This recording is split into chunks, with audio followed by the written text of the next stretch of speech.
Et bonsoir Rudy. Bonsoir Julien. Alors ça y est, la Ligue 1, son champion, le champion de France, le PSG. Ouais, sans grande surprise, le Paris Saint-Germain, champion de France, avant même d'avoir joué son match de ce soir grâce à Monaco. Monaco qui a concédé le match nul face à Guingamp, un but partout. Et ce soir, les Parisiens ont tout de même, en étant champions, perdu pour la première fois de la saison au Parc des Princes, 2-1 face à Rennes. On va regarder les buts de cette soirée. C'était pourtant bien parti pour les Parisiens, puisque c'est Ezequiel Lavezzi qui a profité de la mauvaise relance d'un ancien parisien, Sylvain Armand, pour ouvrir le score dès la 3e minute. Mais ensuite, c'est Fouad Kadir, un Marseillais, un joueur qui appartient toujours à l'Olympique de Marseille, qui a égalisé pour les Rennais. Et c'est enfin Paul-Georges Ntep sur un coup franc tiré un petit peu à la Beckham. C'est un coup franc où il cherchait une tête, Ntep, et finalement, comme il est cadré, comme il est assez bien tiré, bien il trompe Sirigu dans les cages, qui ne peut rien faire. 2-1 pour les Rennais, qui sont donc sauvés ce soir. Sirigu qui ne peut rien faire.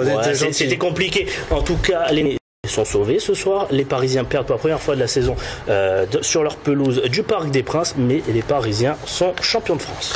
Paris champion, donc ça c'est pour le football. En handball, c'est pas la même histoire, puisque Paris se déplace à Montpellier demain pour un match crucial. Et là aussi, c'est un match très important. C'est la qualification pour la Champions League qui est en jeu à 3 journées de la fin. En cas de victoire, les Héroltais peuvent encore y croire. Dans le cas contraire, ça va être très compliqué, comme va nous l'expliquer Céline Durchamp.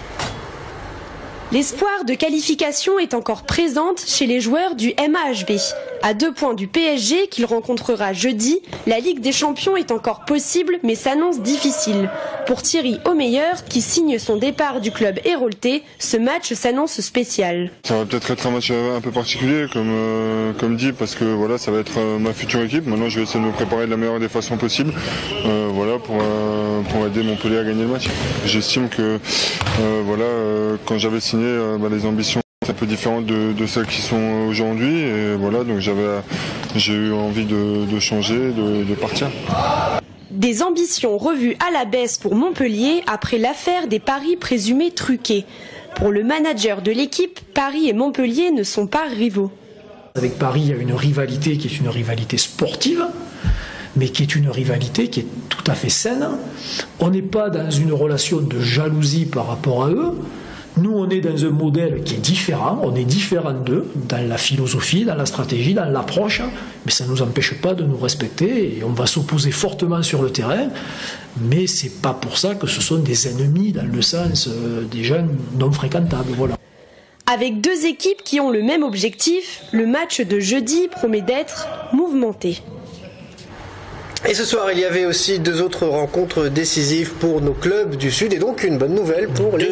Bonne nouvelle. La première, c'est le maintien d'Aix-en-Provence qui jouait ce soir face à Tremblay, un concurrent direct pour le titre, et Aix qui s'impose 30-28. Dans le même temps, Nîmes jouait face à Évry, et Évry était aussi en concurrence directe avec Aix-en-Provence pour le maintien. Ivry qui s'incline et qui est donc relégué en D2, et Nîmes qui est aussi maintenu. Une victoire pour les Nîmois, félicitations à eux. Nos 2 équipes du Sud joueront donc parmi l'élite la saison prochaine, et ça c'est une très très bonne nouvelle, Julien.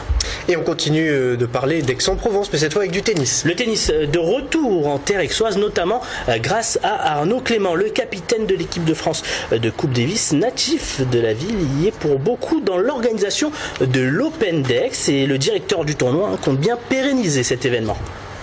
L'objectif numéro 1, c'est que ce tournoi il soit encore là dans 5 ans, dans 10 ans, et pour que ce qu'on va proposer aujourd'hui justement aux Aixois, à toute la région, et qu'on le retire pas dans quelques années, et que ça soit toujours là et que ça s'inscrit durablement dans le paysage de notre région. On a pérennisé sur 3 ans, on espère monter en puissance pour après peut-être dans l'avenir, pourquoi pas avoir un tournoi indoor en vue de la construction de l'aréna.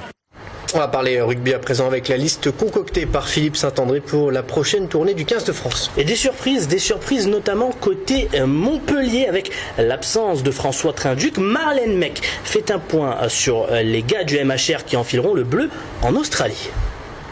Ouédraogo est masse, mais pas Trinduc. Ce midi, le sélectionneur du 15 de France a appelé 31 joueurs pour préparer la prochaine tournée en Australie. Malgré une deuxième partie de saison très convaincante, le demi d'ouverture de Montpellier, François Trinduc, n'a une nouvelle fois pas été retenu par Philippe Saint-André. En revanche, Nicolas Mas est sélectionné pour ses 3 test matchs dans l'hémisphère sud qui se joueront les 7, 14 et 21 juin prochains, tout comme Fulgence Ouédraogo, à peine remis d'une blessure à l'épaule qui l'a tenu éloigné des terrains plusieurs mois. Et pour être tout à fait complet en ce qui concerne nos clubs du Sud, côté toulonnais, on retrouve Frédéric Michalak dans cette liste, ainsi qu'Alexandre Ménini et Mathieu Bastaro pour le RCT. Pour ce qui est des joueurs de l'USAP Perpignan, Guillaume Guirado et Sébastien Vahamina iront eux aussi en Australie. Que des noms que vous connaissez bien. Hein. Ce sont des amis à moi, on va boire un coup après ensemble. Si vous voulez venir, vous êtes invités. On va maintenant parler de sport extrême. Le FIS de Montpellier se prépare tout doucement, et je sais, Julien, que vous êtes un grand amateur du FIS, n'est-ce pas ? Le FIS, oui, j'adore. Je sais que vous adorez le FIS, Julien. Cet après-midi, plusieurs des riders se sont réunis place de l'Europe pour donner un avant-goût des festivités au Montpellierin. Et ce rendez-vous, vous allez le voir, est attendu avec impatience par Julien Desvages, mais par aussi beaucoup de Montpellierins et les riders, bien évidemment.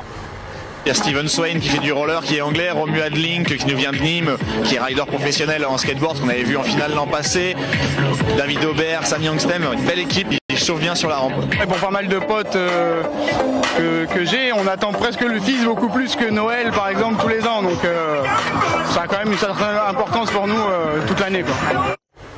Et on termine avec une information football, puisqu'on en a parlé hier, hein, Rudy. Oui. Vous l'aviez vous-même évoqué. Ouais. Zinedine Zidane, donc, qui pourrait aller à Bordeaux. C'était fortement pressenti. Problème, c'est qu'aujourd'hui, Zidane dément complètement. Alors, il dément tout contact, Zinedine Zidane. Par contre, j'aimerais préciser quelque chose. Dans le football, lorsqu'on dément quelque chose, ça veut souvent dire l'inverse, très très souvent. Donc attention, on va pas s'enflammer. Moi aussi, je dis Zinedine Zidane à Bordeaux. Hein. Pour le moment, il est au Real Madrid.